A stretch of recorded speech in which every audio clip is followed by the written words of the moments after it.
Assalamualaikum warahmatullahi wabarakatuh. Selamat siang rekan-rekan semua. Perkenalkan, kami kelompok KKN dari Universitas Nusa Mandiri. Hari ini kami berkesempatan untuk melakukan kegiatan KKN kami dengan menyelenggarakan webinar tentang sosialisasi pandemi dan vaksinasi untuk Indonesia Sehat, Indonesia Kuat. Di sini saya bersama dengan 3 teman saya, ada Tony Prasetyo, ada Rizky Ramadan, dan ada Fajar Agustian. Untuk selanjutnya, kita akan melakukan webinar tentang penyelenggaraan apa itu COVID dan bagaimana cara menanggapinya. Oke, selanjutnya berikut materi presentasi dari kami. Sosialisasi pandemi dan vaksinasi untuk Indonesia Sehat, Indonesia Kuat. Apa aja sih akan kami bahas di sini? Kita akan membahas tentang info dasar tentang COVID, gejala tentang COVID, protokol kesehatan, dan tentang vaksinasi. COVID. Virus COVID-19, apa sih virus COVID-19 itu? 19 itu adalah virus SARS. Tadinya itu virus bawaan sebelumnya tentang virus yang menyerang sistem pernafasan, termasuk dalam famili coronavirus. Jenisnya coronavirus itu berada pertama di Guangdong, Cina tahun 2002, dan MERS, Middle East itu 2012, itu waktu rame-ramenya itu pas lagi ibadah haji tuh.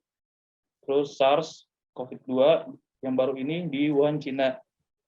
Jadi itu mulai mewabahnya itu pas 2019 ya, dari Wuhan, Cina. Golongannya itu termasuk virus tandai tunggal atau RNA, termasuk dalam virus zoonosis. Jadi ada beberapa macam gambaran klinis nih dari beberapa gejala ataupun hingga sakit berat, bahkan bisa menyebabkan kematian. Terus banyak juga yang tidak pernah mengalami demam atau gejala gangguan pernafasan. Sekitar 20% orang yang terinfeksi tidak menunjukkan gejala asimptomatik. Jadi untuk virus COVID-19 saat ini yang beredar saat ini itu sudah banyak variannya. Tetap kita juga mesti waspada. Oke, selanjutnya mungkin bisa dilanjutkan oleh rekan saya, Mas Tony. Baik, terima kasih Mas Eja.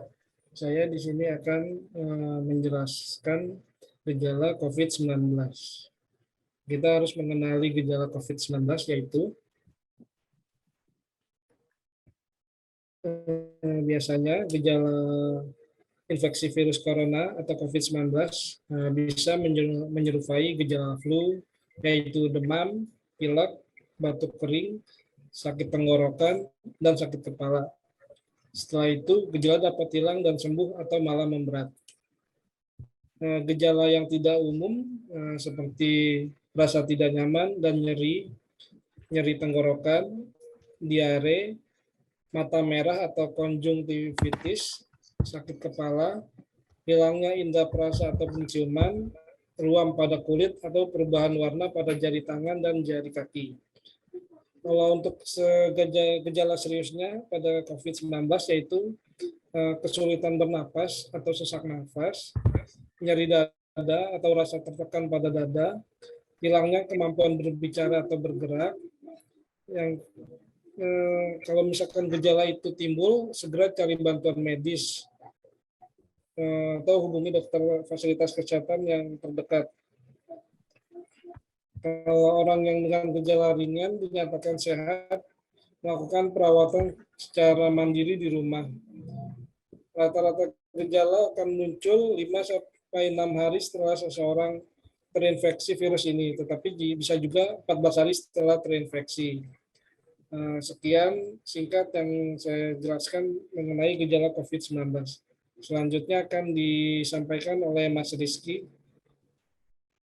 Baik, saya Rizky Ramadan ingin menyampaikan gimana caranya kita menghindari COVID dengan memenuhi protokol kesehatan.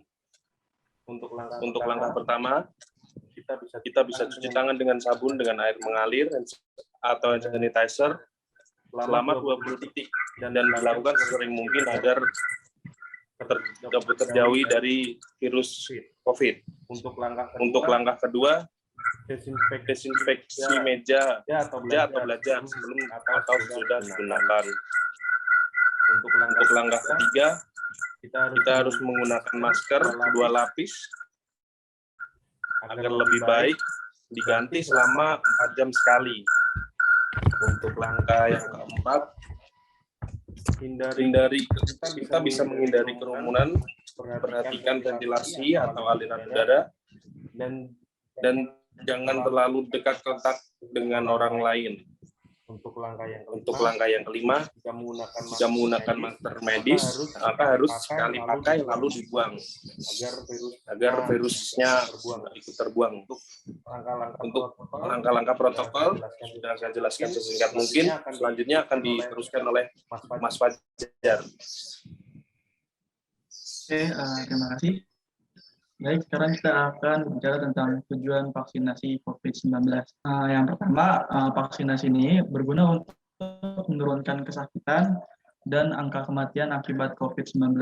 Lalu yang kedua yaitu mencapai kekebalan dalam kelompok atau herd immunity untuk mencegah dan melindungi kesehatan masyarakat. Serta yang ketiga yaitu melindungi dan memperkuat sistem kesehatan secara menyeluruh dalam tubuh. Yang keempat yaitu menjaga produktivitas dan meminimalkan dampak sosial dan ekonomi. Lalu herd immunity. Ya, selanjutnya untuk herd immunity akan saya coba jelaskan. Herd immunity adalah kekebalan kelompok terhadap suatu penyakit di mana sebagian besarnya telah memiliki imunitas sehingga mengurangi kemungkinan penularan dari individu yang sakit pada individu yang rentan. Jadi di sini contohnya itu misalnya kan dalam suatu kelompok itu ada beberapa orang tuh yang sudah imunnya itu sudah kuat ya. Jadi dia akan melindungi orang yang imunnya itu lemah. Jadi di sini sebenarnya untuk pencegahannya itu harus dibantu dengan vaksinasi sendiri. Jadi untuk macam-macam vaksinasinya itu nanti kan bisa kita jelaskan ada beberapa vaksinasi yang sudah masuk ke Indonesia. Salah satunya ya baik dari Sinovac, AstraZeneca, Pfizer, maupun yang lainnya. Jadi untuk vaksinasi sendiri itu juga diwajibkan agar bisa membentuk suatu kekebalan kelompok. Mas Tony bisa dibantu? Ya. Di sini setelah vaksinasi itu adalah cara ikhtiar untuk menghadapi pandemi ini, untuk meningkatkan kekebalan tubuh. Tapi WHO memperingatkan pandemi tidak akan hilang dengan hanya vaksinasi, tapi kita harus tetap menjaga protokol kesehatan, tetap jaga olahraga secara teratur, karena dengan cara-cara tersebut dapat meningkatkan kekebalan tubuh untuk menghindari COVID-19. Demikian yang dapat saya sampaikan. Kembali ke Mas Eja. Sekian presentasi yang telah kami sampaikan. Semoga bisa membantu rekan-rekan dari Kelurahan Pondok Cabe Udik, Kecamatan Pamulang, spesial untuk rukun warga RW 11, Jalan Kemiri Raya, nomor 28. Semoga atas KKN kami ini bisa memberikan pencerahan untuk selalu menjaga kesehatan dalam pandemi ini. Terima kasih juga buat Bapak Marozi selaku Ketua RW setempat atas kesempatannya mengizinkan kami untuk melakukan kegiatan KKN di lingkungan RW Bapak. Lebih dan kurangnya kami minta maaf. Sekian presentasi dari kami. Assalamualaikum warahmatullahi wabarakatuh. Jadi sarjana. Nusa Mandiri tempatnya.